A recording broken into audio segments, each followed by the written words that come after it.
Hey, hello, YouTubers. Hello, subscribers. I made it through Spare.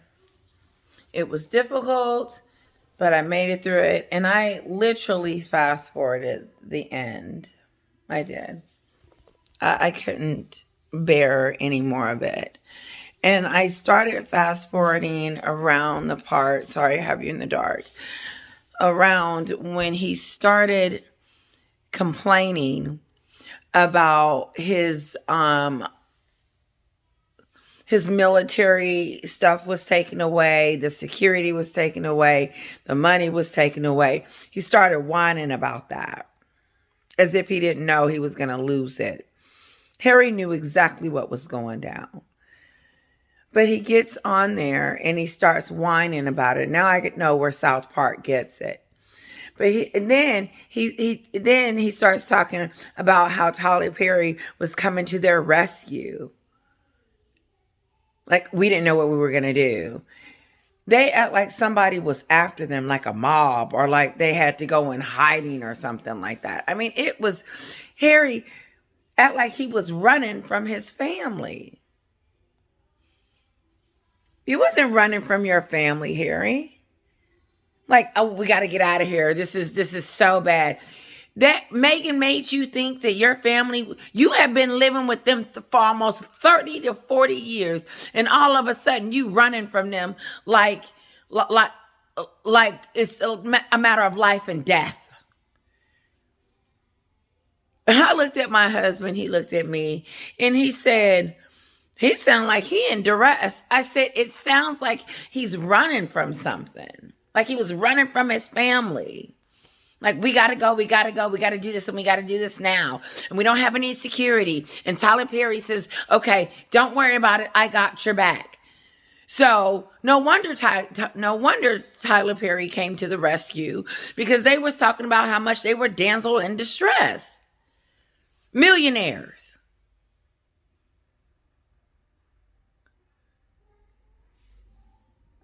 Now, I don't know if Meghan was a millionaire or not, but she had enough money to do something with that. Her clothes showed you that much. But Harry has plenty of money. And he took that with him when he left. And he knew that he wasn't going to, how was they going to give him security in California?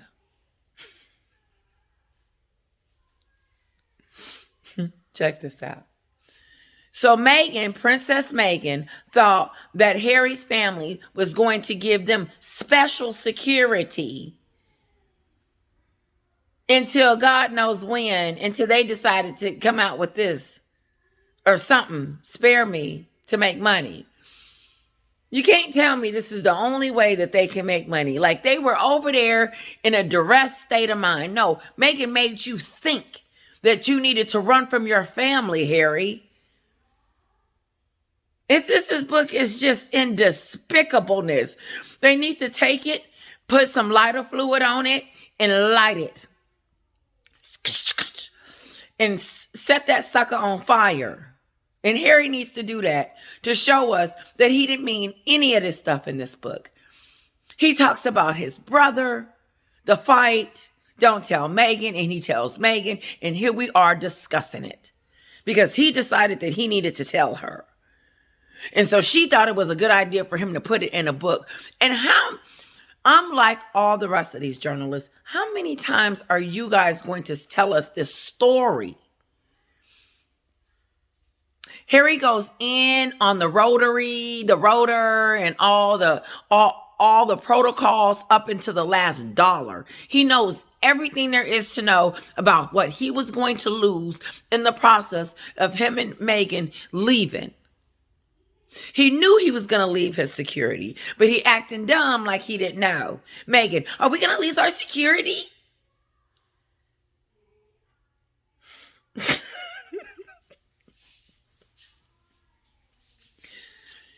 You just needed security 3 years ago, okay? Let me remind her that you didn't have security before you met this man, okay, Meghan?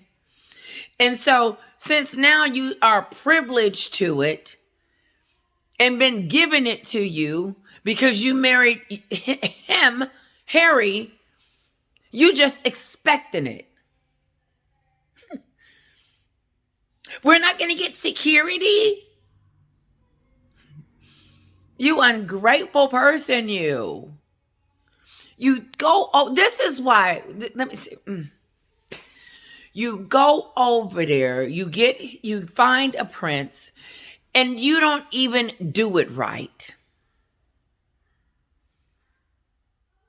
You trying to make us believe that the royal family was racist, made you suicidal along with the press. And Kate is just this horrible sister-in-law that's not friendly, that doesn't hug, that doesn't let you have her lip gloss, that she made you cry at your wedding. And then you talk about, then you have her husband, then you talk about Meghan. You talk about Kate on Oprah Winfrey, and Oprah Winfrey allows you to do that. For what reason? I don't know why. But she allows you to open your mouth about Kate in that weighty Katie statement. And now you got your husband writing about her topless when she was on her honeymoon. Because now we know that according to Harry, that William may or may not have sued someone for that incident. And why are we getting a new visual, Harry, of your sister-in-law's boobs? Because now you have wrote it in a book. And if I was your sister-in-law, I would call you personally and cuss you smooth out and tell you those same words that William told you that day, that you lied and said that he bullied you or pushed, fought you. No, he was trying to tell you, Harry, no, your wife is not this person that she seems. She's causing trouble. She's causing drama. She's doing this. She's bullying the staff. There's always an issue with Meghan. And then Harry, ding dong, the wicked witch is not home ever. Harry is never home. It's just like South Park said, dumb Harry, dumb diddy dum dum dum, because you let her convince you, manipulate you into treating your family like this. And you embarrass Kate.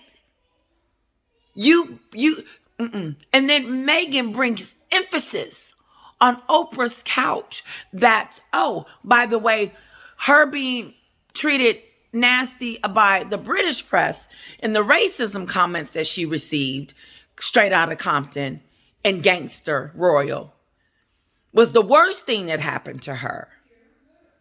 And it wasn't the same for Kate, because Kate was just called Weighty Katie. It wasn't the same. Who do you think you are that you can compare Kate's trauma to yours?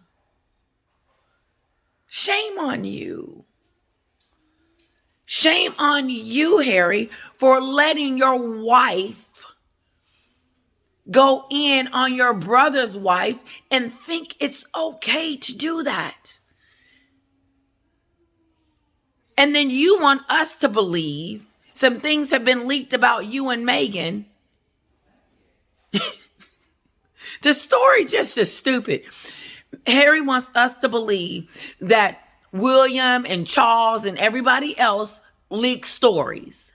You're the leaker. You're the leaker, Harry. Shame on you. Shame on you for treating your family like this and allowing Meghan to do it, to puppeteer you into doing it. And at no time during this, Harry, have you and Meghan take accountability for anything. It's everybody's fault except for Grandma. Except for Elizabeth. But you know good and well that Elizabeth will be appalled by your behavior and Meghan's.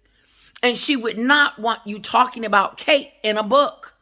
nor William, nor the King Charles. And then here is the kicker. You whine about it. You start telling us how they start taking away your privileges. Something that your pawpaw gave you, that you're like a badge of honor or something like that. They stripped you of your military stuff. You gave that up because you decided that you didn't want to be a royal anymore. No, you were trying to pimp your family into making them agree to your terms. That's what I saw. You had 5 options, you said. Who the hell do you think you are? Number one, because first of all, you diss them like they ain't nothing. He talks about his family like they are little crumbs. Then he gets what he talks about all through the book. Only Meghan. Meghan has opened his eyes to see something different, something real sinister. Watch the movie, it's great. To go in on your family, Harry, and think that this information is privileged to us and it's okay. That's not what I wanted to say.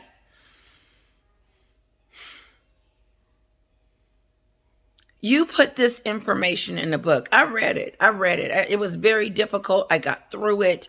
I made it through it. My husband said, "Why is Harry talking like that?" I said, "Because I got him talking fast."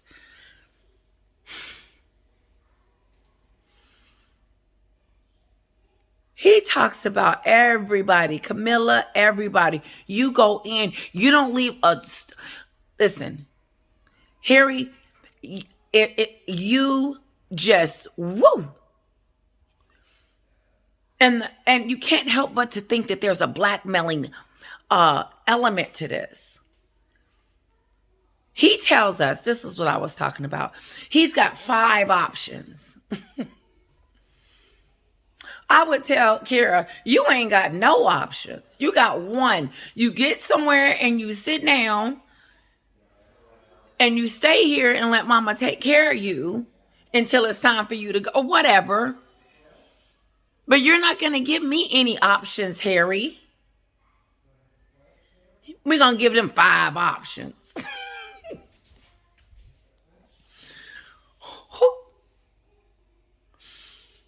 No, ain't no options here, Mr. Privilege. What you have done, Harry, is you have written a bash book, wine book, and a book that shows you how sick you are for this woman. That's what that shows. And that you would do anything for her. And that means take your family all the way where you're taking them today. And like your father said, don't make this difficult for me, Harry, right here, right now. He had a right to say that because look at you. Look. Shame. Shame on you for treating your family like Meghan treats hers. And you thought that was okay? You followed in her footsteps and said, "Oh, this is a good idea. Let's just bash both families. This is great. And then, by the way, let's make a whole bunch of $1 million on the back of mine. Why not? They ain't paying for security. Anyway, first of all, didn't nobody tell you to leave home? And wasn't nobody chasing you, ever." When he was on the phone with Tyler Perry, he acted like he was in duress. Like, come get us at the airport. John didn't pick us up. We didn't know this is what he said. We didn't know what we were going to do. We didn't know if we were going to, what was going on. Because we were just, this is how he talks about him and Meghan. Leaving UK. We didn't know what we were going to do. We didn't know where we were going to be. It was just, what was you running for? What was you such in a hurry for? You had a bed. that you ain't got to pay rent to. You got food. You got people to do go. Hey, all you had. Wasn't no hurry. If you hadn't thought out the plan, you had to get out of there because Megan was suicidal.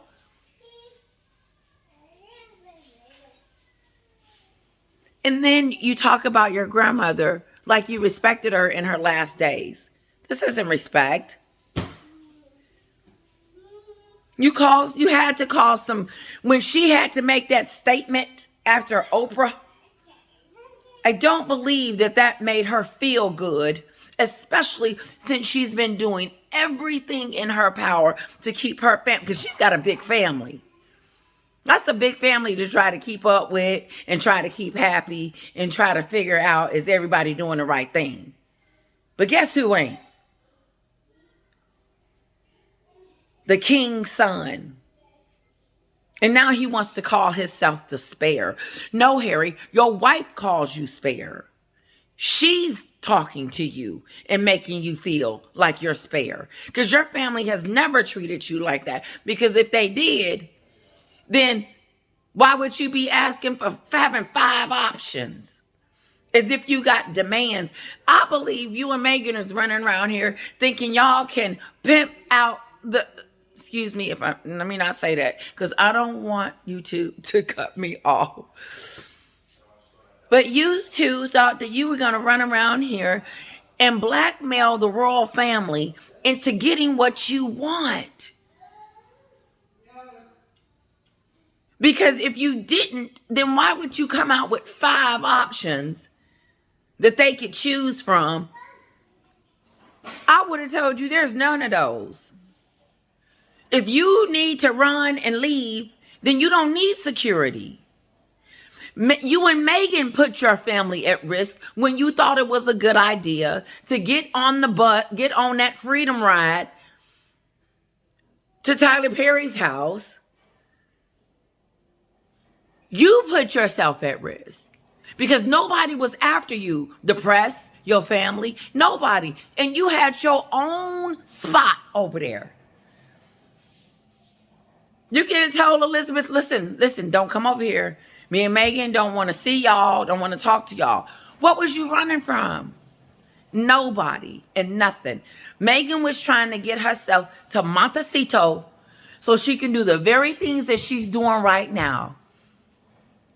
But COVID caught up with her, so she couldn't do it right away, so she had to wait. But right after COVID hit, here she come, sitting on Oprah's couch, talking about it. Or was it before or after? I don't remember. The fact is that she did. I'm disgusted. I'm a little anxious or whatever. I do talk loud. I do get hyped and all of that. But I got to the end of the book. And I have to say that South Park nailed it. And I'll never forget the scene where he opens her mouth and looks inside and says, I think he says, there's nothing there.